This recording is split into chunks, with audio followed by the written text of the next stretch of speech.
ഇദ്ദേഹം എന്തെങ്കിലും കറക്റ്റാ ചെയ്താൽ മതിയായിരുന്നു.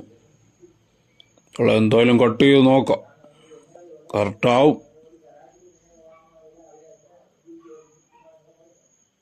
തള്ളെ മൂഞ്ചിപ്പോയി, നീളം കുറഞ്ഞു. തള്ള ഇനിയിപ്പോൾ എന്തിനേയും എന്തൊരു പറ്റിയണ്ണ? നീളം കുറഞ്ഞൂടെ അളിയാ? ഇനിയിപ്പോ കണ്ടറാക്ക് വരുമ്പോ എന്ത് ചെയ്യണ്ണ? കണ്ടറൊക്കെ എന്തിടാ മറ്റേ പല നീളം കുറഞ്ഞു. എടുത്തണ്ട വേടേ, നീ വല്ല പെട്ടിയെല്ലാം പെയ്യാടി പോ. തൊള്ള പെട്ടിയിലാണി, അതാണി കയറും. കയറി കയറി, അയ്യോ രക്ഷപ്പെട്ട്. തള്ള ഉമ്മാരിപ്പോ എന്തിനു ചെയ്യുന്നത്? ഉമ്മാരാ അലമാര കൊടുക്കാൻ പറ്റുമോ? ഈ കട്ടിലെങ്കിലും കൊടുത്താൽ മതിയായിരുന്നു. ഉമ്മാരെ കണ്ടു അല്ലെ ശല്യമായി. എല്ലാത്തിനെയും പിരിച്ചു വിടണം. വല്ല ഹിന്ദിക്കാരന്മാരെ എടുക്കും. പെട്ടിയെങ്കിലും അടിച്ചു